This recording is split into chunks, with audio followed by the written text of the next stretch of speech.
හරි. අපි මේ සාකච්ඡා කරන්න යන්නේ තුන්වෙනි දවසේ පරිගණකයක දත්ත නිරූපණය පාදගන්න ක්‍රම කියන පාඩමේ දත්ත ආචාර්ය ධාරිතා ගැන තමයි මේ සාකච්ඡා කරන්න යන්නේ. data storage capacity.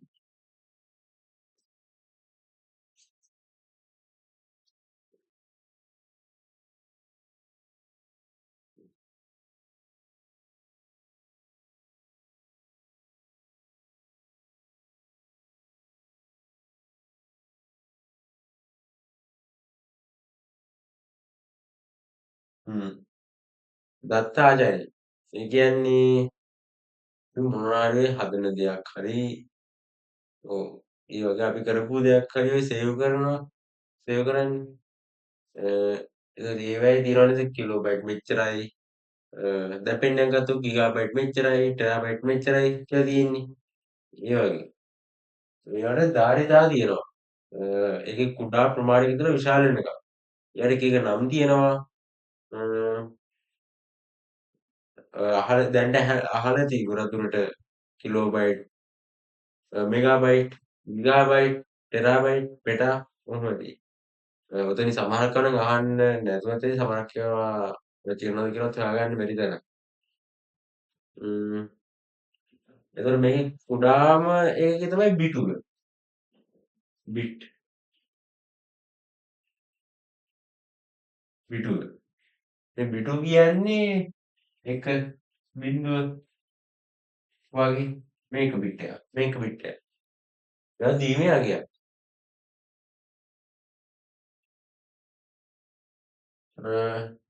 එතකොට මේ බිටු ඒ කියන්නේ මේ බිට් කියන වචනේ හැදිලා තියෙන්නේ බයිනරි ඩිජිට්ස් කියන වචනේ මෙන්න මේ අකුරු තුන පාවිච්චි වෙලා තමයි මේ බිට් කියන වචනේ හැදිලා තියෙන්නේ.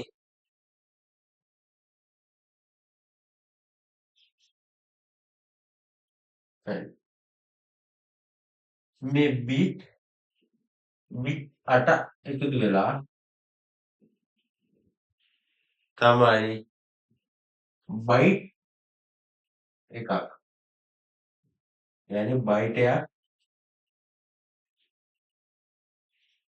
නිර්මාණය වෙන්නේ. ඒතර ගොඩක් දුරට අහලා නැතුව ඇති ඊළඟට තියෙනවා නිබල් කියලා එකක්. නිබල් එක කියන්නේ මේ බයිට් තියෙන්නේ.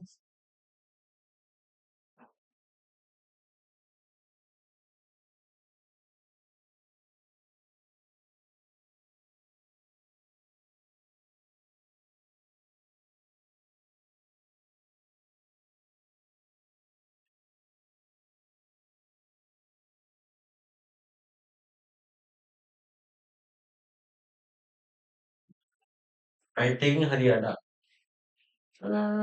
නැත්තම්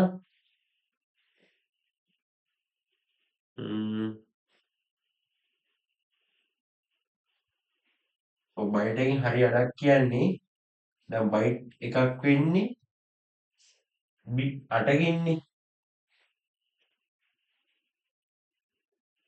එතකොට මේ බිට් එකකින් හරි අඩක් කියන්නේ මේ සෝරි වැරදුනා.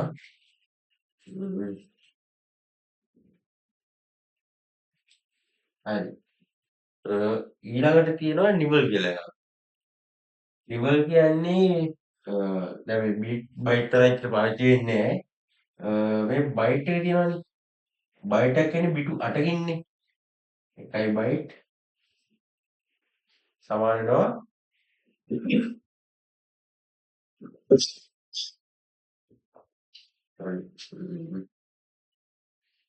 බිට් වලට. නිබල් එක කියන්නේ මේ බයිට් වලින් භාගයක්. හරි අඩක්. ඒ කියන්නේ භාගයයි බයිට් කියන්නේ බිට් වලින් එතන කීයද?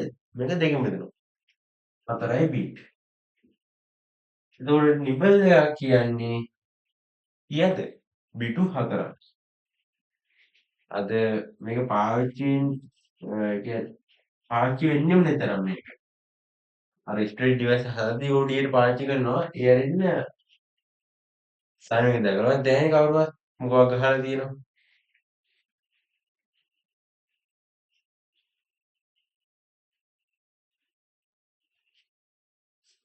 නිබල් දෙකක් කියන්නේ බිට් 4ක්.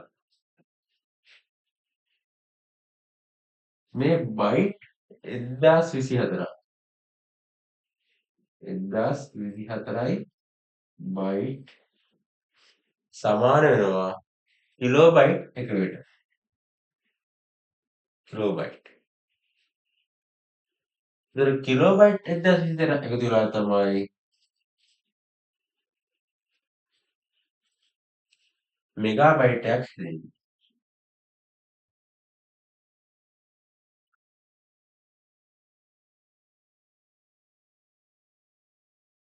ඒතර මේ මෙගාබයිට් 1024කින් තමයි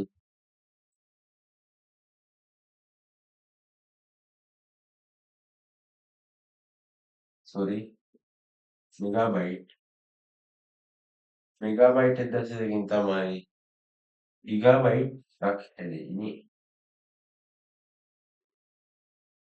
ඊට පස්සේ මේ ගිගාබයිට් 1024කින් තමයි ටෙරාබයිට් එකක් හැදෙන්නේ. ටෙරාබයිට් 1024කින් තමයි පෙටාබයිට් කියලා තමයි අපි හඳුන්වන්නේ. ඔව් පෙටාබයිට් එකක් හැදෙන්නේ.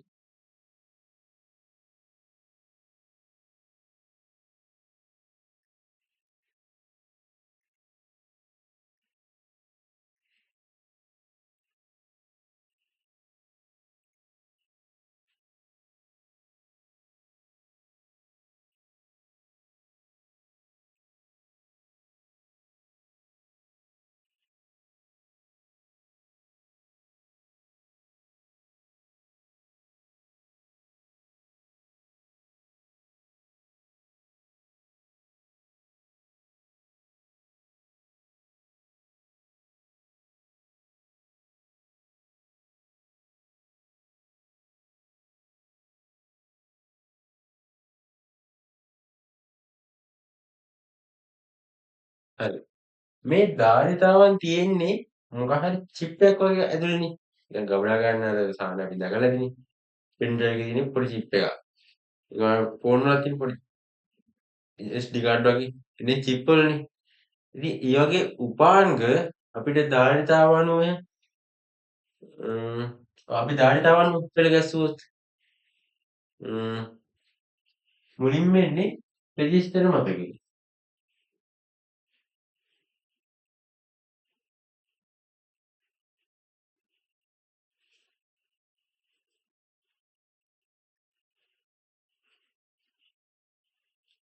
රෙජිස්ටර්. මේකේ ධාරිතාව සාමාන්‍යයෙන් 1 කිලෝබයිට් වගේ වෙනවා. ඒසිය. පොඩි මතක ප්‍රමාණයක් තමයි තියෙන්නේ. ඒක නිහිත. ඒ කියන්නේ සංචිත.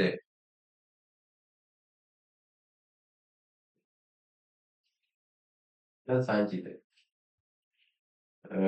ගොඩක් අහලා ඇත්තේ කෑෂ් මෙමරි කියලා. ඒක කෑෂ් කියලා කියන්නේ. මේක සාමාන්‍යයෙන් MB 3 ඉඳලා 32 MB වගේ තමයි ඔයගොල්ලන්ගේ සිලබස් එක දීලා තියෙන්නේ. හැබැයි අද පරිගණකවල ඊට වැඩිය එනවත් ඒ කියන්නේ දැන් එනවා ටික ටික. දැන් කෑෂ් එක වරම් බලා ගන්න පුළුවන්. කෙමිටි වෙනදට ගියහම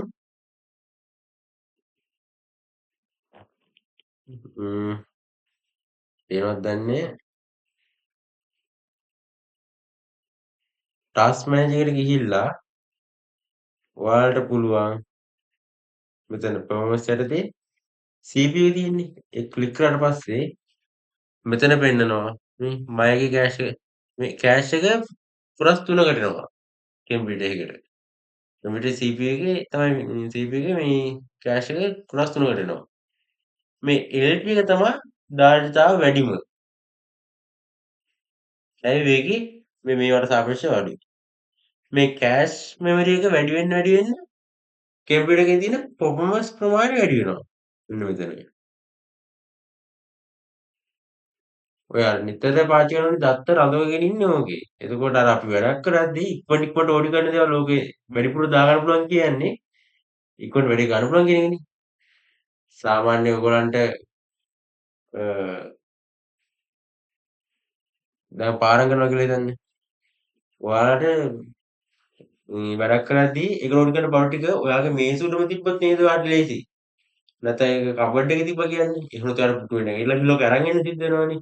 ඒක පොඩි වෙලාවක් යනවා. හැබැයි අර මේසේ ඔයාගේ අත ළඟම තියෙන දේ ගන්න ගොඩක් වෙලාවක් යන්නේ.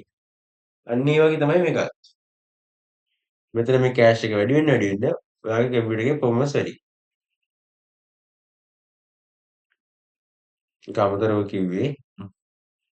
අමතර දැනුමට වගේ ගම්මද තියාගන්න.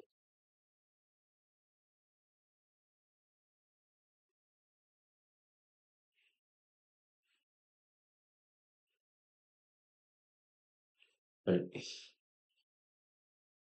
ඊළඟට තමයි CD. හ්ම්. CD කියන්නේ සංයුක්ත.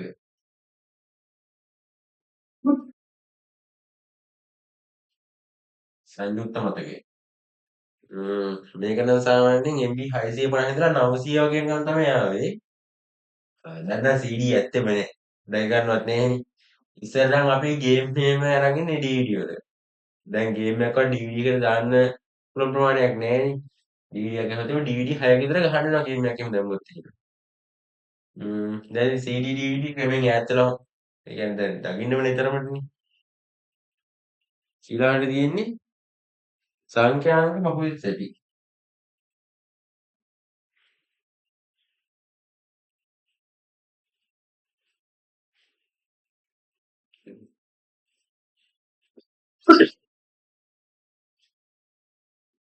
ඕන DVD. DVD එක නම් GB 4.7 ඉඳලා GB 9 වගේ වෙනකන් තිබ්බා. මේ DVD දැන් දකින්න අමාරුයි.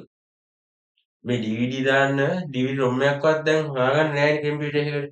අලුතෙන් එන ඒවා. ඉස්සර ඒවා නම් තියෙනවා.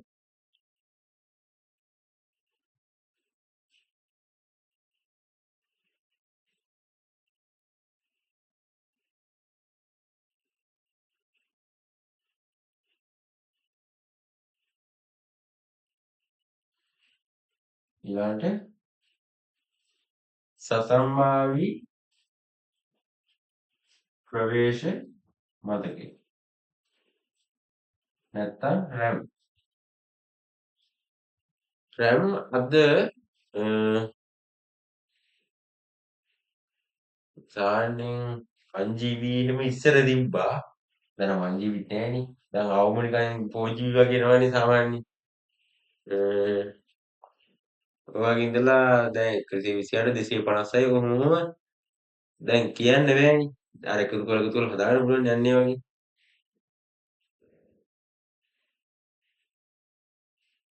ඊට පස්සේ පටන මාත්‍ර මතකයි.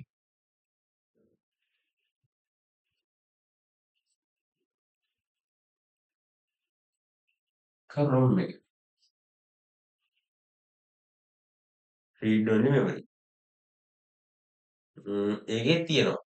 ලොකු ලොකු ධාරිතාවලින් ඇවිල්ලා තියෙනවා. ඒතකොට සැලරි මතක. කියන්නේ පෙන් drive, flash drive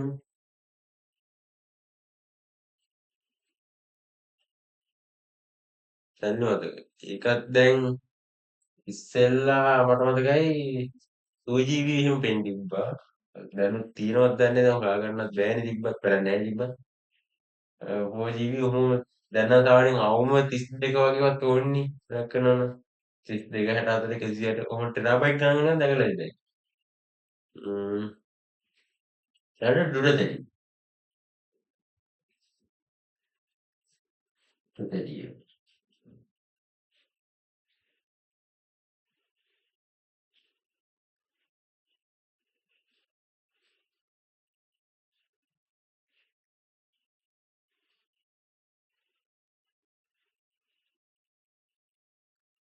flash drive.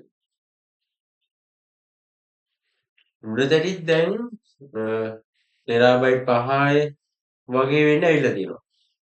ඉස්සර ඔය හાર્ඩ් ඩිස්ක් එක හොයාගත්ත කාලේ ඒක සාමාන්‍යයෙන් දැන් තියෙන හાર્ඩ් ඩ්‍රයිව් එකක්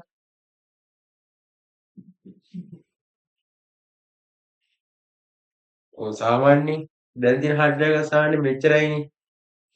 ලැප් එකට හાર્ඩ් ඩ්‍රයිව් එකක් සාමාන්‍යයෙන් ගත්තොත් එහෙම මේකිනුත් 4 එකක්වත් නැහැනේ. මේ ඩෙස්ක්ටොප් එක හાર્ඩ් ඩ්‍රයිව් එකක්. ම්ම් ඒ වගේ. මේක මුල් කාලේ හොයාගෙන හිටි කිලෝ ගාණක් මේක බර වෙලා තියෙනවා. තනියෙන් උස්සන්න බැරි තරමට يعني කාමරයකින් බායක් වගේ ඒ තරම් විශාල වෙලා තියෙන මේක මුල් ඒ කියන්නේ මේක හොයාගත්ත මුල් කාලේ. ඉතින් අද තාක්ෂණය දියුණු වෙන්න තමයි හાર્ඩ් ඩ්‍රයිව් එකක් මේ ගන්න එක පොඩිලා තියෙන්නේ. මේ පොඩි තැටි තමයි ඔය ඩේටා ටික ඔක්කොම ලියන්නේ. ධාරිතාව වැඩි වෙන්න වැඩි වෙන්න මේ තැටි කීපයක් වුණත් තියෙන්න පුළුවන් මේකේ. මේක ගැන වීඩියෝ එකක් මම වෙනම කරන්නම්. ඒගොල්ලන්ට තියෙනවනේ පොඩ ඉගෙන ගන්න ආස කට්ටියත් ඇති. මම මේක ගැන වෙනම වීඩියෝ එකක් කරන්නම්. කරලා YouTube එකට දාන්නම්. ම්ම් ඒ වගේම තමයි චුම්බක පටිය.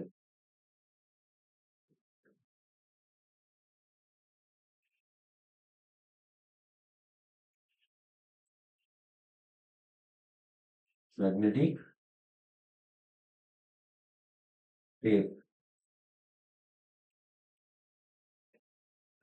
සාමාන්‍ය මේක එනවා 1GB 1TB වගේ ඉඳලා 185 TB 200 TB අන්න ඒ වගේ නිකන් එනවා.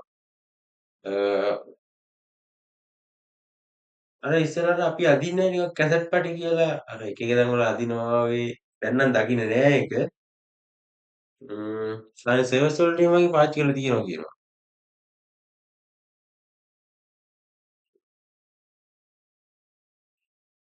අපිට දැන් මේකෙදී බලා ගන්න පුළුවන් නේද?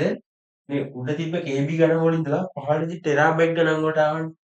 ඒ කියන්නේ මේකේ මේ පැත්තට යන්න යන්න මේ ගමනා ගන්න පුළුවන් ප්‍රමාණය වැඩි. ඒ කියන්නේ මේ ධාරිතාව වැඩි වෙනවා.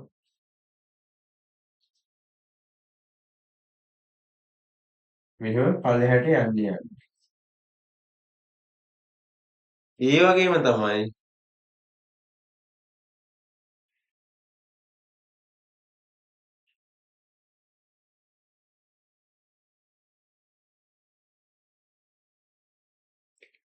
මේ දත්ත අපිට ඕනලාට කියවන්න පුළුවන් වෙන්නේ නැහැ. ඒ කියවන්න පුළුවන් ස්පීඩ් එක මේ ධාරිතාවය පැත්ත අඩු වුණාට මේ පැත්තේ ස්පීඩ් එක වැඩි. මේ පැත්තේ ස්පීඩ් එක අඩුයි ඇත්තම කිව්වොත්. මේ පැත්තට යන්න යන්න වැඩි වෙනවා. ම්ම්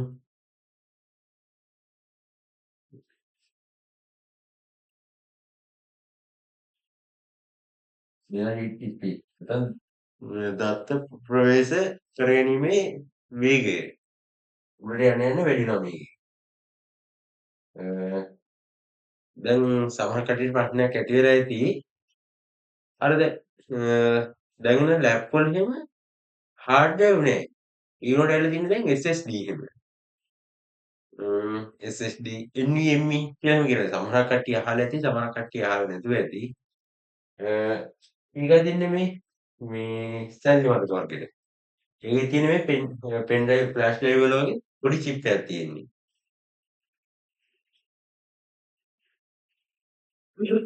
ඒ වගේම තමයි මේ ගුඩ තැටි වගේ අර හානි වීමේ මවමයි ස්පීඩ් එක වැඩි ඒවයි. ඒක නිසා තමයි අද එපිසෝඩ් එක පාවිච්චි කරන්නේ. තව එකක් තමයි දැන් මේවා KB ගණන් වුණාට සමහර කටියට හිතන්න පුළුවන් යාර පෙන්නේම ගණන් ඉතින් අර පොඩි එක ගණන් හරි ලොකු එක ගණන් වැඩි ඒ වගේ. එහෙම නෑ. මේ පැත්තට එන්න වෙන්නේ ගණන් අඩුයි. මේ රේට් එහෙම කිලෝබයිට් ගණන් වලින් තිබ්බට ගහට යන්න යන්න මේකේ මිලත් වැඩි වෙනවා.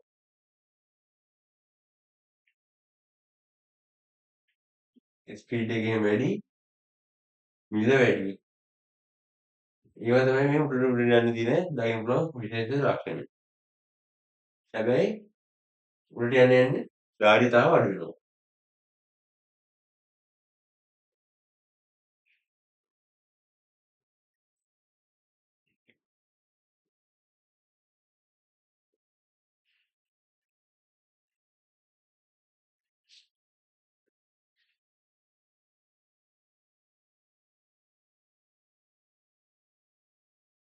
හරි. අපි ඊළඟට බලමු මේ පරිගණක වල භාවිතා කරන ඛේද ක්‍රම ගැන. ඒ කියන්නේ කෝඩින් සිස්ටම්ස්.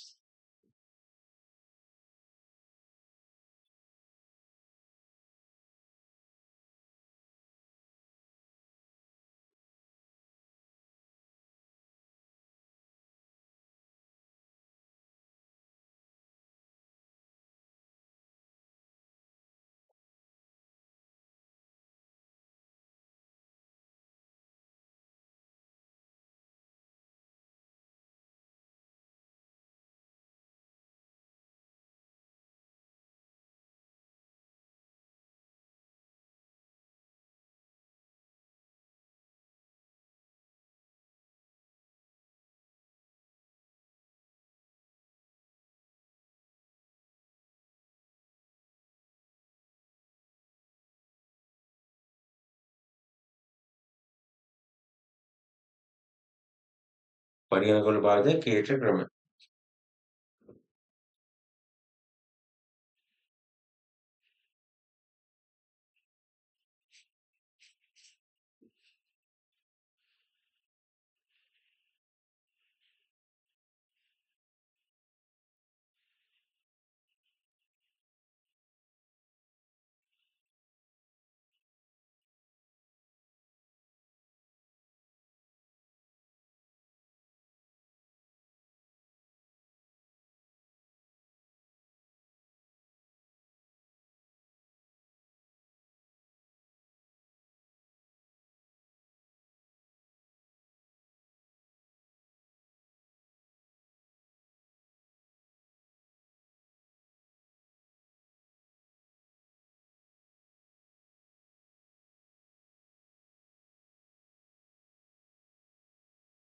හ්ම්.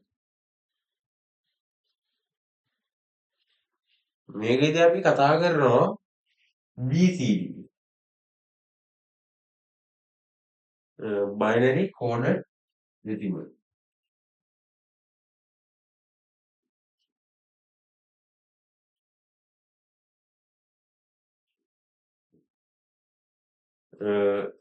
ඒ වගේම ASCII.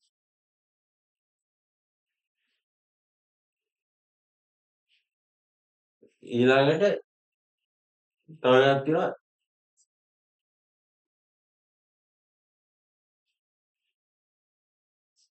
EBCDIC කියලා වර්ගයක්. ඒ කියන්නේ extended binary coded decimal change code කියලා. extended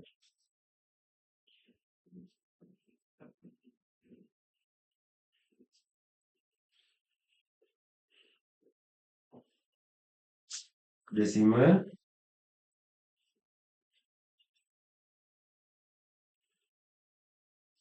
interchange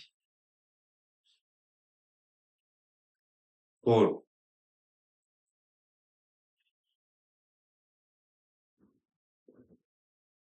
ඊළඟට තියෙනවා තව Unicode. මෙන්න මේ කේද ක්‍රම ගැන තමයි අපි මේ පාඩමේදී සාකච්ඡා කරන්නේ.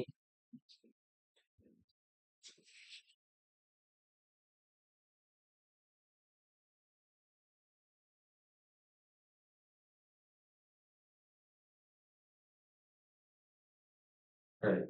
මේ කේද ක්‍රම පාවිච්චි කරන්නේ දැන් අපි දත්තයක් දුන්නාට පරිගණකයට හඳුනා ගන්න බෑනේ. එයා දන්නේ යා ටික භාෂාව විතරයි. ඒ කියන්නේ එක බිංදුව එක බිංදුව. ඒ කියන්නේ ද්විමේ. ඉතින් ඒ අපේ දත්ත අර පරිවර්තනය කරන්න ඒ කියන්නේ හඳුනා ගන්න පුළුවන් විදිහට පරිගණක හඳුනා ගන්න පුළුවන් විදිහට කන්වර්ට් කරන්න තමයි මේ කේද ක්‍රම පාවිච්චි කරන්නේ.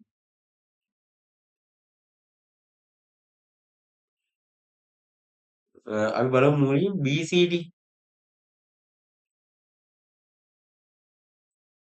binary coded decimal කියන මේකෙදි බිට්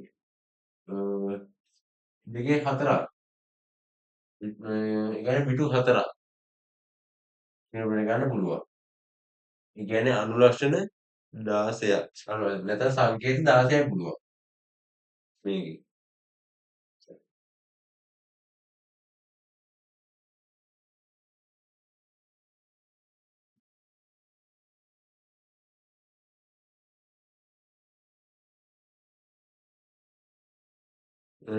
ඉතින් පරිගණකයේ බිංදුවේ ඉඳලා 9 දක්වා සංඛ්‍යා 10ක් තියෙනවානේ. මේ 10 නිරූපණය කරන්න තමයි මේ BCD කියන ඡේද ක්‍රමය පාවිච්චි කරන්නේ. මේ බිංදුව කියන්නේ මේ. ඒකට 1 කියන්නේ 0.0.1.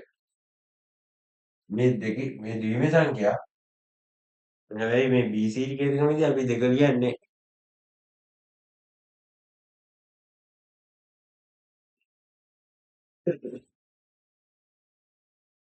ඒ වගේ. හැම වෙලේම මේකේ 16න් වෙනම පුළුවන් කියන්නේ. මේක අතර වෙන. ඒ නිසා බිටු 4කින් තමයි හැම වෙලේම ලියන්න ඕනේ. 1 2 3 4යි. දෙකේ ඉන්නේ 0.0.1 මේ මේක දෙකේ බිඳුවෙන් බලන්නේ. දෙකේ බිඳුවෙන් බලේ 1යි. මේ දෙකේ පළවෙනි බලේ 2යි. දෙකේ දෙවෙනි බලේ 4යි. දෙකේ තුන්වෙනි බලේ 8යි. එහෙනම් මේ මේක දැනගන්න. හ්ම්. බිඳුව එක බිඳුවයිනේ. 1යි 2යි අර 3 වෙන්නේ 0.0 2යි 2යි එකයි වෙච්චාම 3ක් වෙන්නේ. එහෙනම් මෙතන එකක් දැම්මොත්. 4 වෙන්නේ මේකනේ. 5 වෙන්නේ 4යි 1යි. ඔන්න දැන් මේ ඇවිල්ලා තියෙන්නේ. කොහොම 9 දක්වා නිරූපණය කරන්න පුළුවන් මේ BCD වලින්.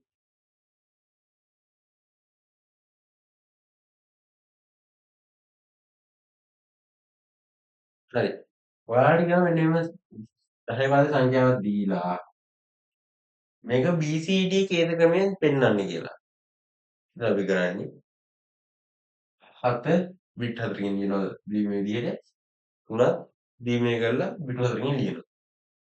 3 වෙන්නේ 2යි 1යි 3යි 2යි 7 වෙන්නේ 4යි 2යි 1යි 0යි. මේක තමයි ඉස්සරහට BCD අගය. මේක ආවේ අර කලින් වගේ තමයි.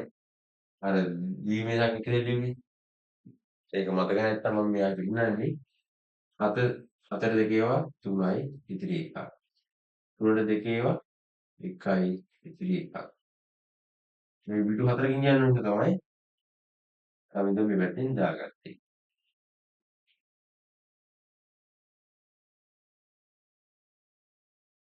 පස්සේ මෙහෙම ගණන් හදලා ප්‍රැක්ටිස් කරන්න. ඒතර ඔයාලට මෙහෙම හිතින් ගන්න පුළුවන්. ඒ විභාගෙම එන ලේසි නැත්නම් මේක එකක් ගන්න බෙද බෙදා ඉන්න ඕනේ.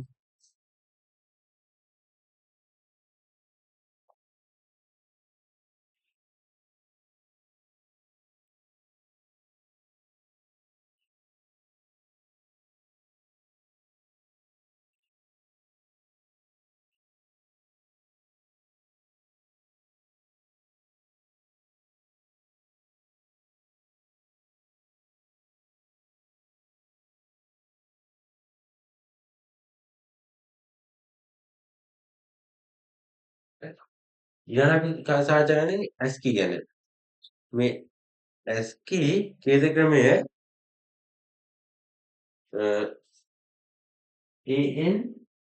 ANSI නැත්නම් ඇමරිකන්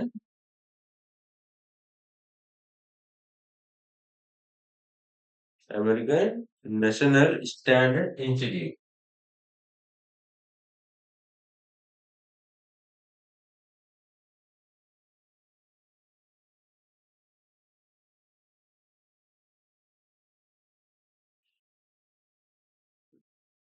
කියන ආයතනයෙන් තමයි මේ ASCII කියන එක හොයන්න තියෙන්නේ. මේක පාවිච්චි කරලා මේකේ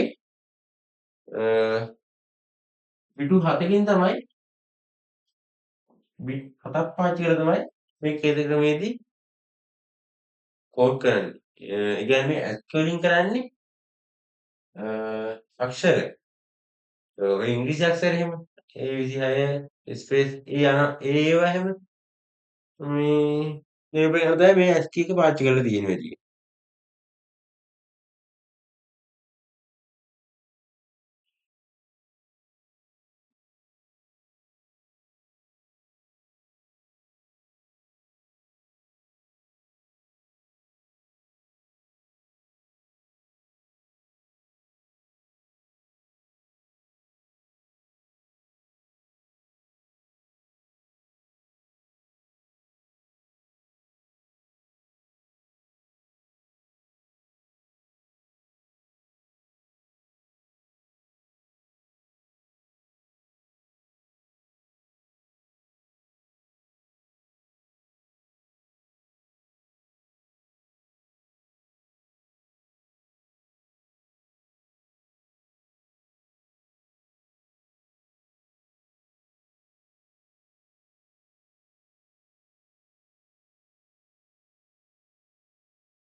ඒතර ඔයාලට මේ පාඩම දාලා එක්සෑම් පේපර් එකේදී සමානලංකාර වචන දීලා ස්කූල් හෙලෝ වගේ වචන දීලා මේවා ASCII වලට පරිවර්තනය කරන්න කියලා කියන්න පුළුවන්.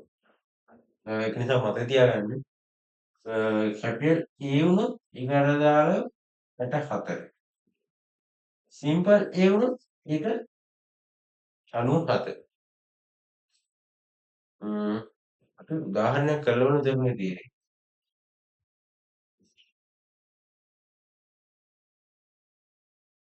මම ගන්නවා මේ capital K C cat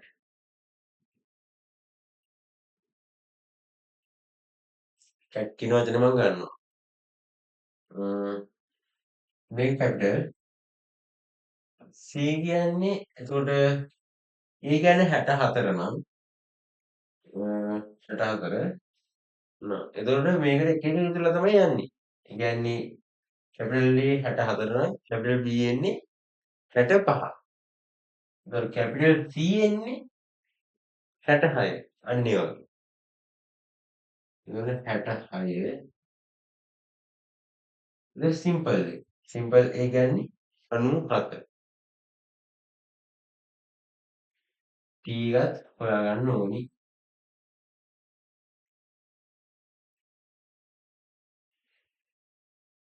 ABC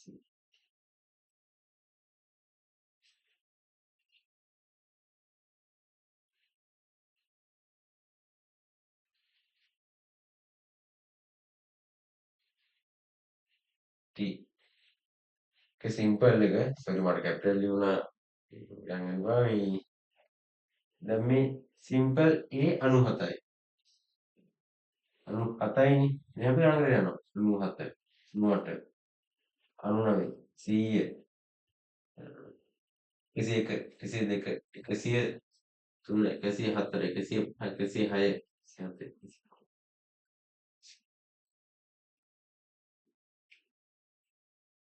116 simple කියන්නේ 116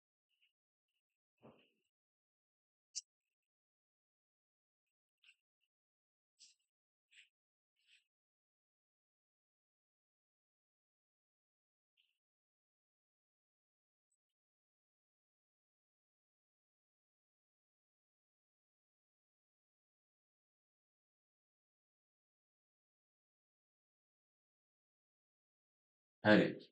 දැන් මේක SQL පරිවර්තනය කරන්න මේක දීමෙන් කරන්න ඕනේ. සටහන් දීමෙන් කරන්න. ඒක මෙතුවා. මේ 3යි බිඳුව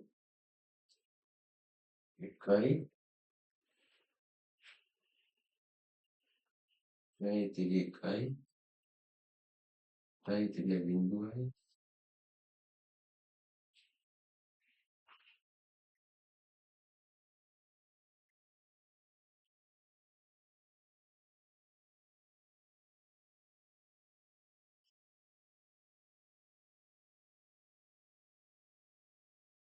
එහෙනම් මේක ලියන්න. 1යි බිඳුවයි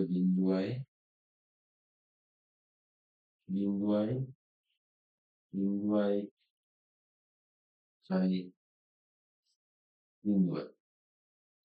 දැන් මේකේ පිටු 7කින් ලියන්න ඕනි. මම අපි ගණන් කරලා බලනවා. 1යි 2යි 3යි 4යි 5යි 6යි 7යි. මේක හරිනේ නේද? මේ C. Simple C. ඊට මේකත් එහෙම හදාගන්න ඕනේ.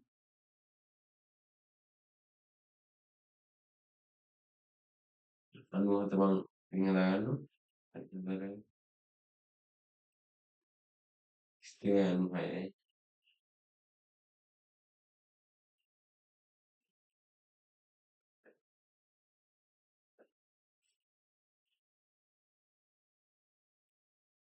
මේක තමයි 94 දාලා. මම හිතින් ගත්තා.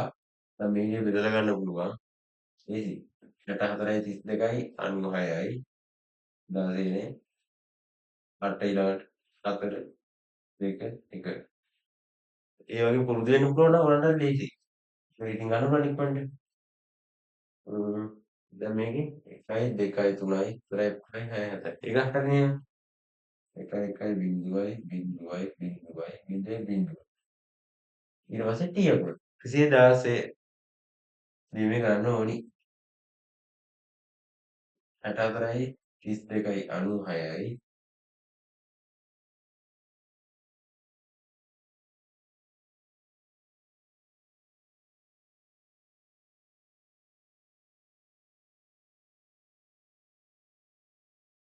96යි 16 එකතු කරන්න පුළුවන්ද අපිට? ඔව්. 16යි 8 බෑ 4යි 2යි 1යි. එංගල දාලා ඒක තමයි එන්නේ.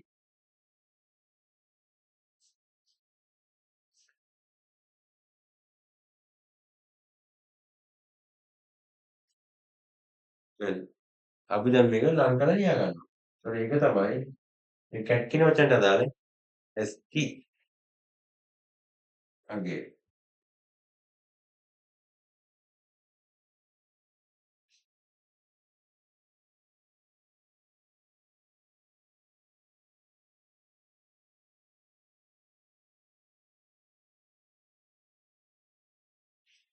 මේක.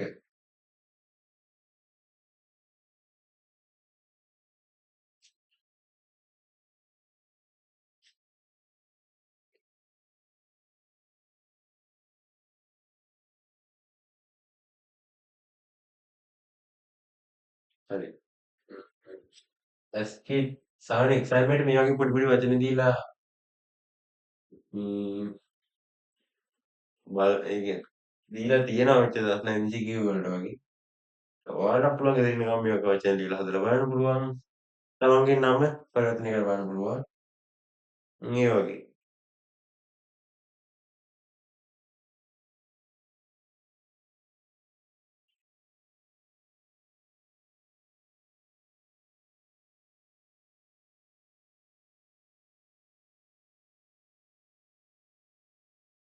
ඉතින් ඔයාලට පුළුවන් ඔයාලගේ නම තියෙනවනේ. නමේ ඔයාලට පුළුවන් කෑල්ලක් අරගෙන ඒක ASCII වලට පරිවර්තනය කරලා කමෙන්ට් සෙක්ෂන් එකට දාන්න. අපි ඒක හරිද වැරදිද කියලා බලලා ඉක්මනින් රිප්ලයි එකක් දෙන්න. ඒක හොඳයිනේ ඔයගොල්ලන්ට ප්‍රැක්ටිස් කරලා එක්ක. ඊළඟට තියෙන්නේ EBC DAC Extended Binary Coded Decimal Interchange Code. තමයි මේකෙන් කියවෙන්නේ. මේකෙන් පුළුවන් අනුලක්ෂණ 128ක් පෙන්වන්න. අනුලක්ෂණ 128ක් නිරූපණය කරන්න පුළුවන්. එතකොට මේකෙදි එක සංකේතයක් නිරූපණය කරන්න බිට් 8ක් පාවිච්චි කරනවා. බිට් 8ක් පාවිච්චි කරනවා.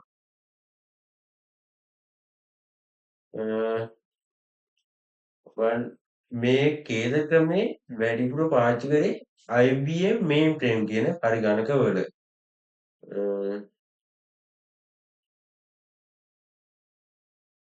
කැපිටල් අක්ෂර 26 සඳහාටයි සිම්පල් අකුරටයි වෙන වෙනම සංකේත මේකේ තිබිලා තියෙනවා.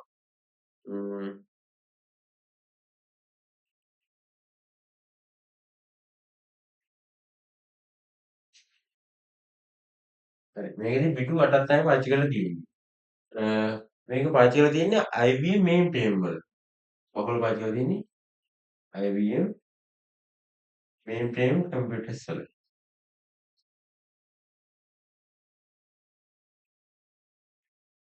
මේකෙදි බිට් 8කින් එකිනෙකට වෙනස් සංකේත වලින් අර ඉංග්‍රීසි වල කැපිටල් අකුරු 26ට වෙනමයි සිම්පල් අකුරු ටිකට වෙනමයි. වෙනස් වර්ගයේ සංකේත වෙනස් සංකේත තමයි මේක තියලා තියෙන්නේ. මේ ක්‍රමයේ හරහා. මේකේ මේ අනුලක්ෂණ 128යි බිට් 8කින් නිරූපණය කරනවා කියන එක මම තියා තමයි ඇති. ලොකුවට ගණන් කිරීමක් එහෙම ඉන්නේ නැහැ. ඊට පස්සේ මේ හැමදේම මදි වුණා. දැන් මේ 128ක් ඒක බිට් 8ක් බිට් 7කින් එහෙම නිරූපණය කරනවා පොඩි පොඩි ප්‍රමාණනේ. ඒ නිසා තමයි දැන් පාවිච්චි කරන්නේ යුනිකෝඩ්. මේ පාවිච්චි කරලා තියෙන්නේ. දැන් කීපඩ ඉස්සර පාවිච්චි කරන්නේ මෙන්න යුනිකෝඩ් නැත්නම් යුනිකේත ක්‍රමය. මේකෙන් විවිධ අනුලක්ෂණ 128ක් පුළුවන්. සෝරි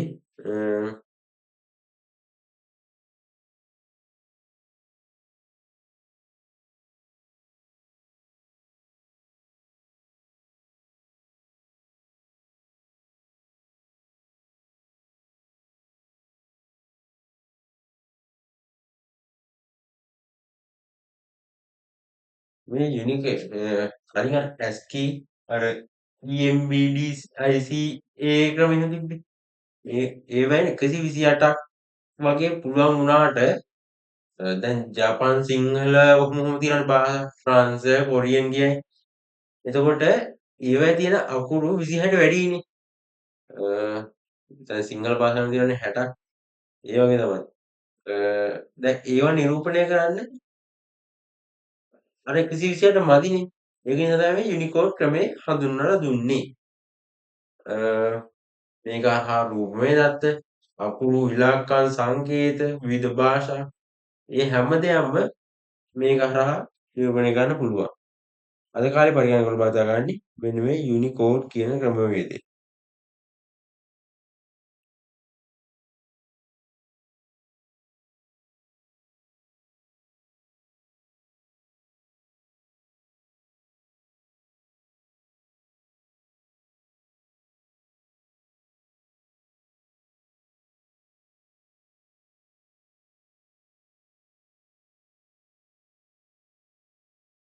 ඉතින් මේ යුනිකෝඩ් ක්‍රමයේදී පුළුවන් 2/16 වෙනි බලයක් අන්න ලස්සනයි මේකෙන් නිරූපණය කරන්න පුළුවන්. ඉතින් ලොකු chance එකක්නේ. ඉතින් දැන් ලෝක පුරාම පාවිච්චි කරන්නේ මේ යුනිකෝඩ් කියන ක්‍රමය තමයි. ම්ම් ඉතින් මේ විදිහට අපි පාඩම අවසන් වෙනවා. ම්ම් ඉතින් අපි O level 16 වෙනි 11 වෙනි සිංහල මාධ්‍යෙන් ICT පන්ති දැන් ආරම්භ කරලා තියෙනවා. ඉතින් පහළ තියෙනවා මේ WhatsApp group වලට දාලා link. අ අපි පන්තියට එන්න කැමති කට්ටිය join වෙන්න. පළවෙනි සතියේ free. ඇවිල්ලා බලන්න දන්න කෙනා යාළුවන්ට කියන්න. අපි ගැන පාඩම තේරුණාද? ගුණ දොස් මොනවද තියෙනවා නම් ඒවා හැමදාම අපිට කමෙන්ට් කරන්න. ඔයගොල්ලෝ කමෙන්ට් අපිට ගොඩක් වටිනවා. අද අපි ගිහලා එන්න. සුබ දවසක්.